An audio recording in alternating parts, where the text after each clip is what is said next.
Test is in 4-part, Part 1, Part 2, Part 3, and Part 4. Now look at Part 1. Part 1. You are going to hear a conversation which happened in a travel agency. First, you have some time to look at questions 1 to 5.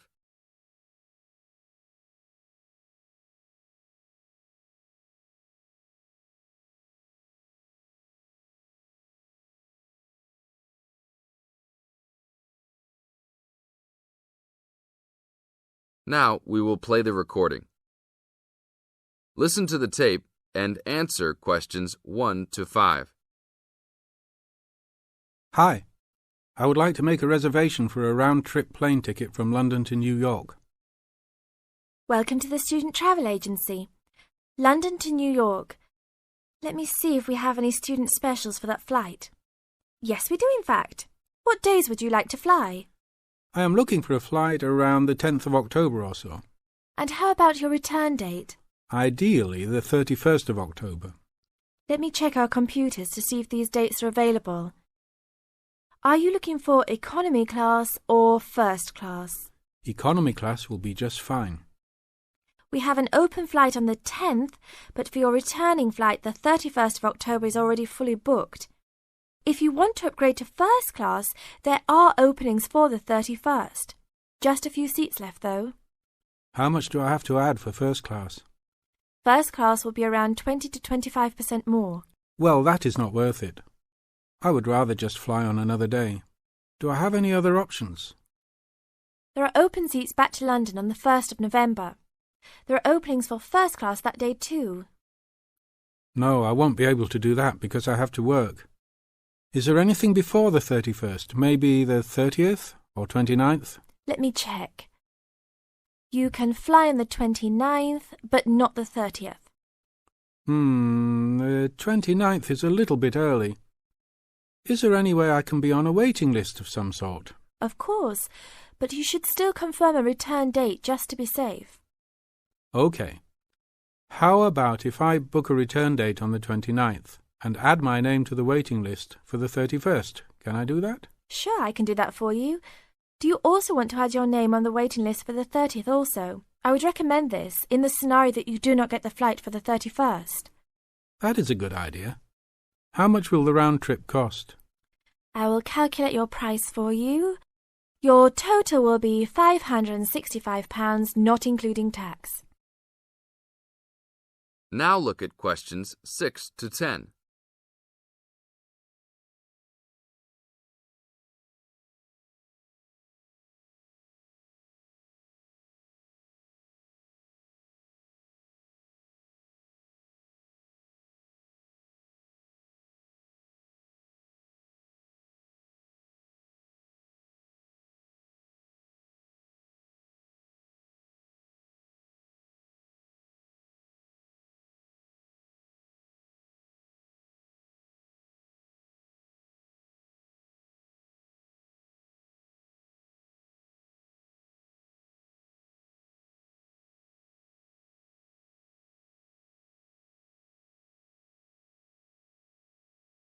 Now listen to the tape and answer questions 6 to 10. That's not too bad. Is there any discount for students? That is already including the discount. Without the discount, the price is easily over £600. OK, that sounds good then. Please put me down for those dates. I will need your information. Name and student identification number, please. Kenneth Conley, student ID 92123020. Your phone number, please. 87052109. Please tell me your mailing address. 354 Westchester Drive, London. Thank you very much, sir. How would you like to pay for the ticket? I think I will pay in cash. Well, you don't need to pay right now, just when you come to pick up the tickets. You will need to pick up the tickets at least 2 weeks before departure. That is no problem. One quick question. What happens if for some reason I need to cancel my trip? The student discount tickets are unfortunately non-refundable. However, if your cancellation is before 24 hours of takeoff time, then you can reschedule your flight for another day. If the cancellation is within 24 hours, then you forfeit your ticket.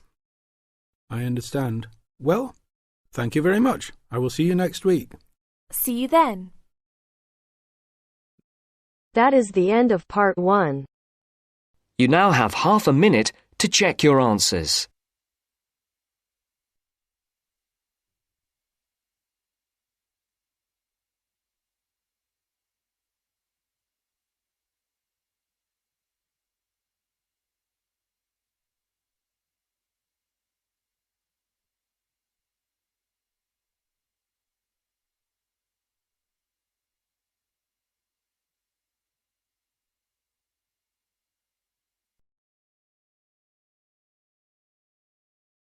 Now turns to part 2.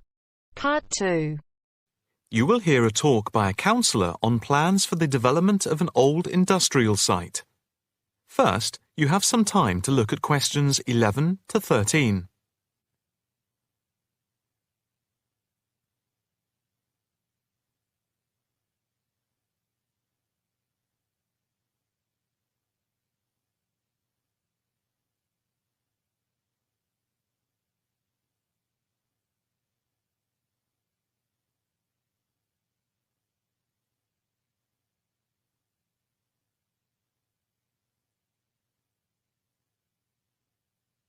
Now listen carefully and answer questions 11 to 13. Good afternoon, ladies and gentlemen. My name is Councillor Norma Boyd, and welcome to this exhibition about the development of the old paper mill factory and gasworks site, which has been lying unused for more than a decade.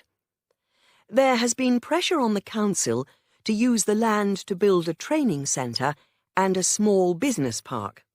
However, we have been encouraged by local people to create an open area for the benefit of the community, providing much-needed space for recreation. And I now have pleasure in announcing that the plans for the creation of a park, to be called Park Royal, and for flats, have now been approved. I'm also pleased to announce that we have secured sponsorship from local organisations. More detailed plans of the developments are available from the council website, details of which are in your pack. In the meantime, I'd just like to take you through the plan here on the screen. Before you hear the rest of the talk, you have some time to look at questions 14 to 20.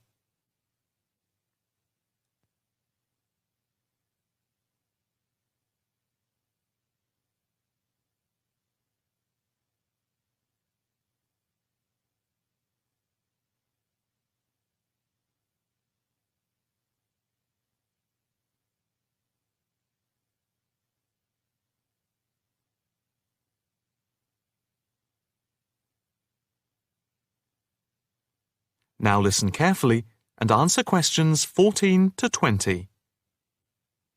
If we start here at the bottom, you can see Parkside Street, where the main entrance to the park is. On the left of the entrance, in the bottom left-hand corner of the plan, there will be a block of 40 studio flats. On the other side of the entrance, there will be some workshops for local businesses. There will also be another entrance here, on the top right, which leads into Pear Street. Here, in the centre of the park, we will have an ornamental lake with paths radiating north, south, east and west to the different areas of the park. In the top right-hand corner, just by the Pear Street entrance, there will be a large sports area with 2 football pitches and 4 tennis and volleyball courts. Just here, beside the pitches, on the same side of the path, will be an outdoor swimming pool. Now, in the top left-hand corner, a walled flower garden is planned with a rockery and a water feature with walkways, seats, and lots of shady areas for the summer. Next to this, a sculpture garden is also planned. Now, let's see.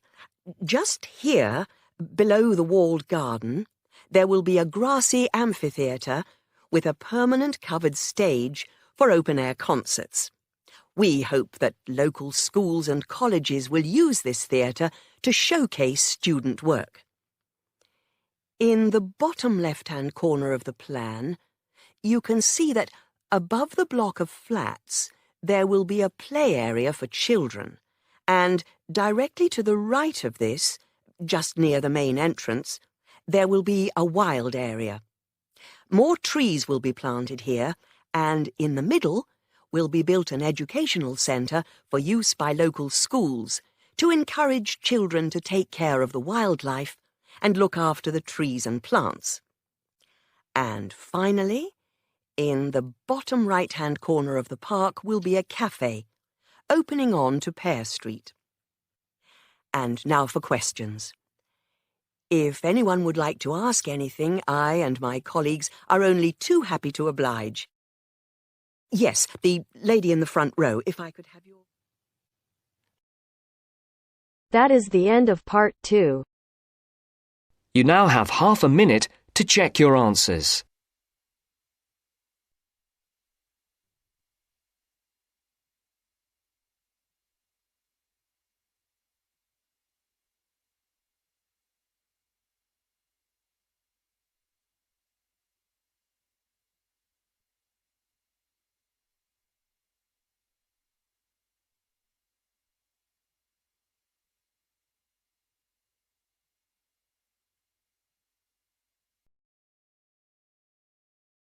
Now turns to part 3.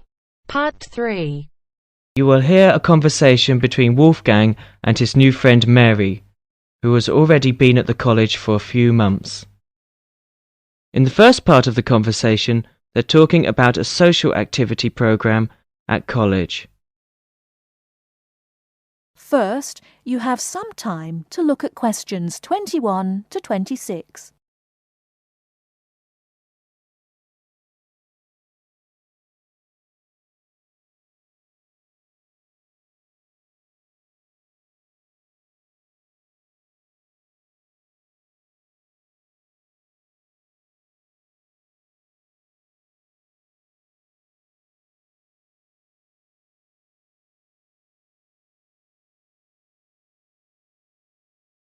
Now listen carefully and answer questions 21 to 26.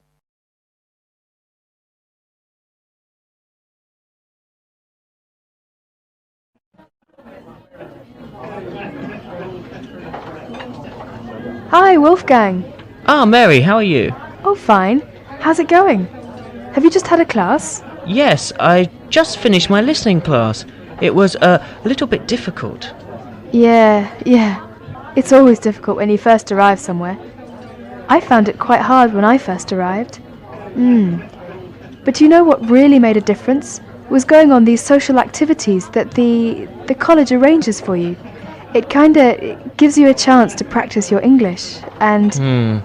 I've heard that the college is pretty good about organising those kinds of things. How do I find out about it? Well, I've just picked up a schedule today. Let's have a look at it. Here it is. What is it? A schedule for this week or...? Yeah, let's have a look. Okay, yeah. Maybe we can do some things together, in fact. Yeah, that would be great. So... Let's see. What are they doing tonight? Monday night? Well, they've got singing with guitar. So I went to this last week. It's... Oh, really? Yes, it's quite good fun. Is it pretty good? Yeah. What do they do? Do they have a concert or...? They teach you, modern and traditional songs. Well, I'm not much of a singer, but, Oh, come on. You should go. It's really good fun. Well, I suppose it'd be a good way to practice my English. Yeah, 'cause you learn kind of British folk songs and things. It's really interesting. Oh, but look at that. That starts at 8. But I notice at 9 o'clock there's a a late-night coach to Cambridge for a film. I think I'd want to go to try that. What time does this singing thing finish, do you know? Oh, well, usually it kind of lasts about 2 hours. But I mean, we can always leave earlier. They don't mind. Oh, okay. So we can do both then? Yeah, so... Right, so that's at 9 o'clock. Yeah. What movie is it? Let me see. Oh, it's Rocky. Have you seen it? Rocky? Oh, that's the one with Richard Dreyfuss, isn't it?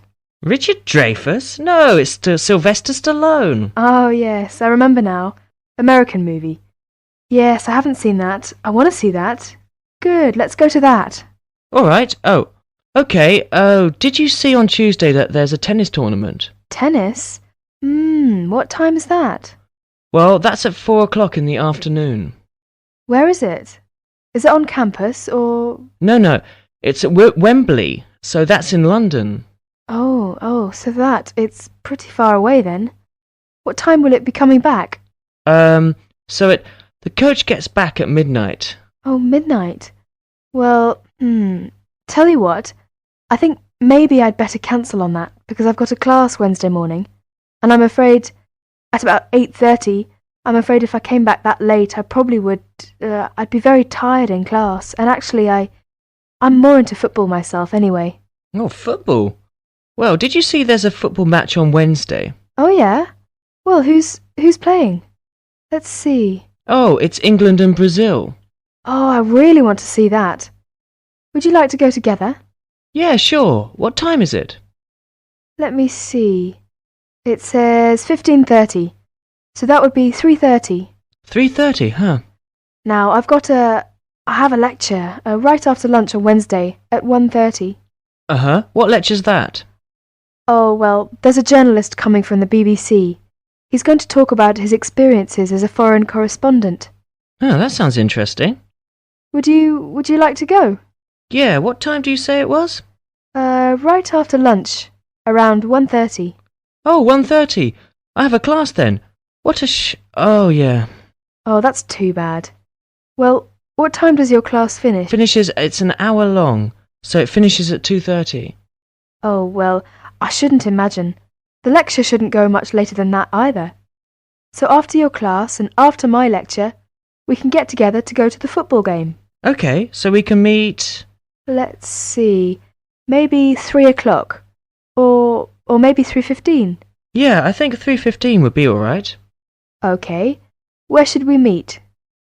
Well, usually on these kind of trips, the coach leaves from in front of the dining hall, so maybe we could meet there. Okay, so in front of the dining hall at 3:15. That sounds fine. Yeah, right. On Thursday, there's an international evening in school hall. Yeah, all songs and dances performance by students from all over the world. That's very interesting. Would you like to go and see? Yes, when is it? It will start at 8. Shall we meet at 7:50 in front of the school hall? Fine, 7:50 in front of the school hall. Before you hear the rest of the talk, you have some time to look at questions 27 to 30.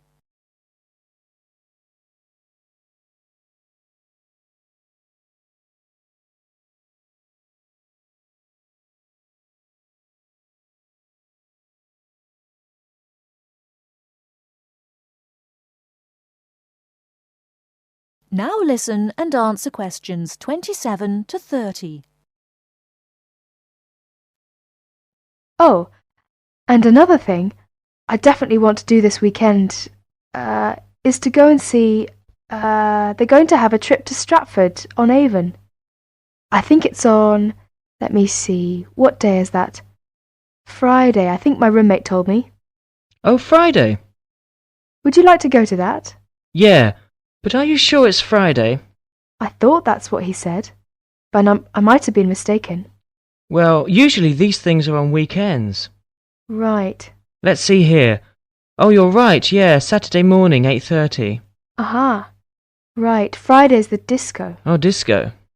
Yeah. So actually I've arranged to go with some of my friends. So if you'd like to come along with us... Oh, that would be very nice, yeah. Yeah, you can meet some more students. Oh well, what time shall we go to that then? Well, it starts at... what time? 8:30, but we don't want to go too early. So let's say 9 or 9:30.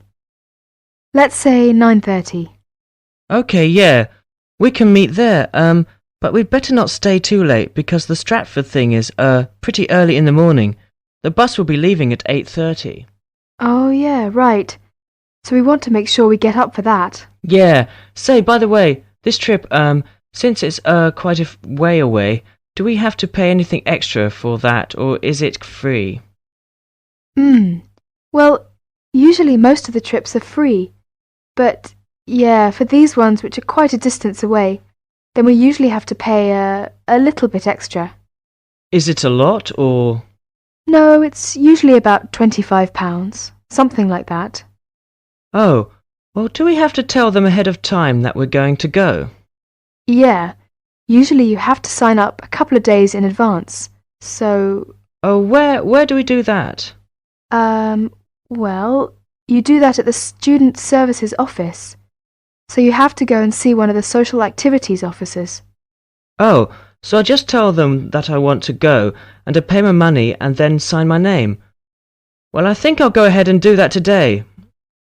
Actually, I've got some free time right now. Do you know where I go to do that? Yeah. It's the Student Services office. It's just across the road from here. Oh, okay. Well, across the kind of... You mean the green building over there? Yeah. So it's on the second floor. Oh, okay. Well, tell you what, are you going to the Shakespeare thing? Yeah, sure. Would you like me to go ahead and sign you up as well? Oh, yes, yeah, that'd be great. But, well, I haven't got any money on me at the moment. Oh, don't worry about the money, that's fine. You can pay me back this evening. I'll go and sign us now, and then when I meet you tonight at the singing, you can, give me the money then. Oh, well, if you are sure, that'd be great. No, it's no problem. Okay. Oh, is that the time? I'd better go. I've got a class. I'll be late. Okay, sorry. I'll see you later then. All right. See you tonight. Bye. Bye. That is the end of part 3. You now have half a minute to check your answers.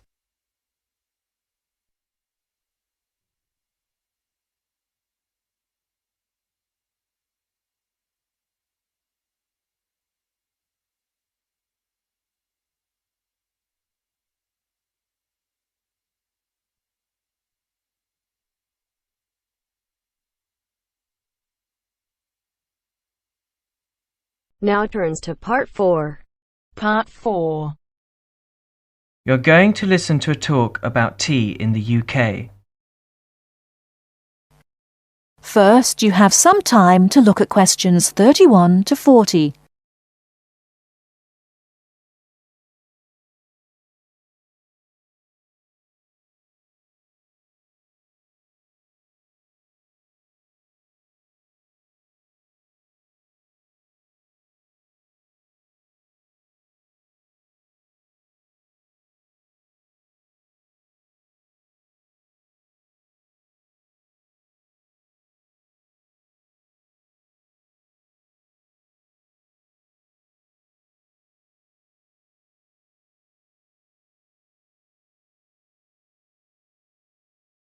Now, listen carefully and answer questions 31 to 40. During the 1930s, there was a popular song which had the title Everything Stops for Tea, and to millions of British people, a restful cuppa is still an ideal way to relax for a few minutes from the rigours of the day. The English custom of drinking tea has its roots in the 17th and 18th centuries. When first imported to Britain, the exotic cha, or cha, as the Chinese tea was variously called, was considered a man's drink to be enjoyed with colleagues at London coffee shops. These were popular meeting places for many walks of life: politicians, lawyers, poets, actors, and writers. Many London clubs began in this manner, and the famous Lloyd's Insurance underwriters started out as Lloyd's Coffee House.